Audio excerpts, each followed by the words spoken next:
Eh bien, retournons maintenant à notre voyage. Où allons-nous? Allons au nord de Beyrouth pour connaître l'IRAP, qui est une école pour sourds-muets, mais c'est avant tout une famille et une maison qui donne espoir et lumière. Je suis arrivée à l'IRAP quand j'étais petite. J'ai étudié et grandi ici comme dans une famille.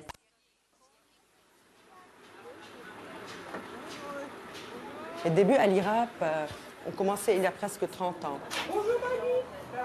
Même un peu plus en arrière. En 86, je suis arrivée ici.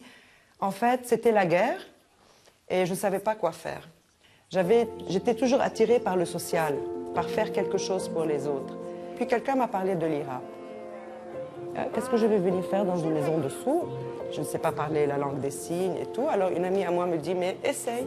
Shou maktoub. L'IRAP, ça veut dire Institut de rééducation audiophonétique. C'est une école et une maison en même temps. Une école pour les enfants et les adolescents sourds, une école spécialisée où l'enfant est pris en charge depuis petit. Et après l'école, il y a la vie de foyer, la vie de famille. Parce que quand Janine et sa compagne Saad ont commencé cette œuvre, leur but c'était de vivre une vie de famille.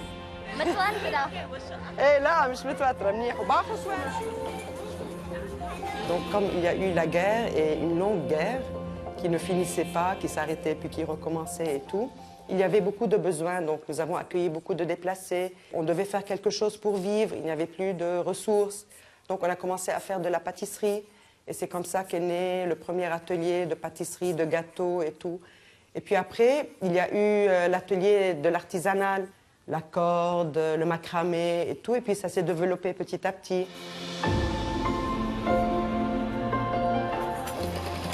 Et donc ça nous permet aussi de vivre. Donc c'était comme ça pendant la guerre et ça continue encore plus aujourd'hui.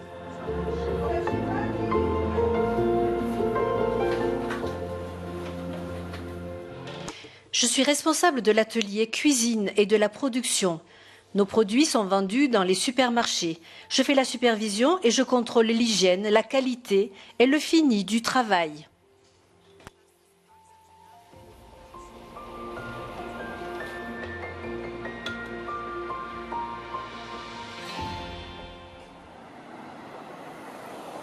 Donc, ni savoir ni c'est quoi sa religion, ni d'où il vient, ni qui il est.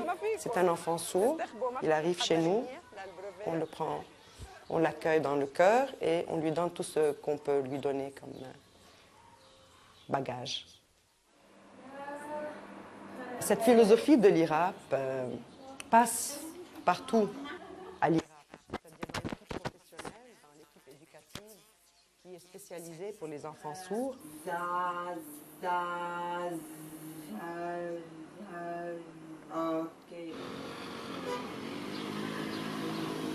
Maintenant, nous allons à Beyrouth, donc c'est une région qui est dans la banlieue de Beyrouth, où nous sommes depuis la guerre, depuis les années 80.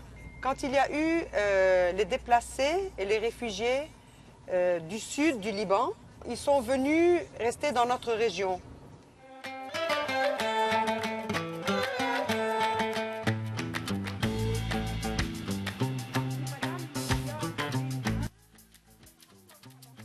Nous sommes partis des besoins de ce moment-là et il y a eu un travail pour les femmes de broderie, de couture, un asile pour les enfants parce qu'ils étaient dans la rue. Comme nous sommes mixtes à l'IRAP et aussi à Beyrouth, donc il y a chrétiens et musulmans qui sont ensemble. Et il y a dans les cours, c'est-à-dire un moment d'éducation à la foi. C'est-à-dire où, à travers la vie du quotidien, nous essayons de voir des valeurs en commun et que nous essayons de développer et de former les enfants à cette vie du partage, du respect de l'autre, de l'amour réciproque, du don de soi, de la gratuité.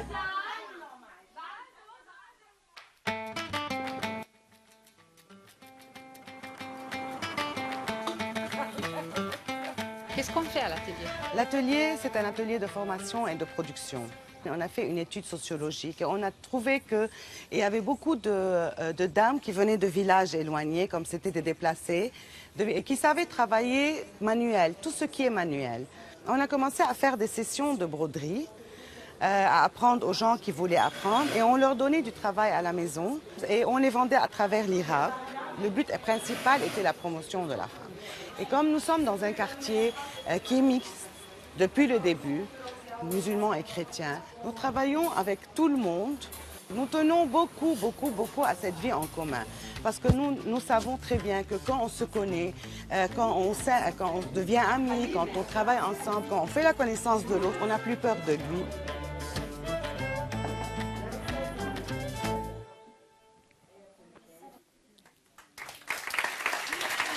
Grazie. Merci. Merci. Et un salut spécial à toute la communauté de l'IRAP qui suit cette télé-réunion. Ciao à tous.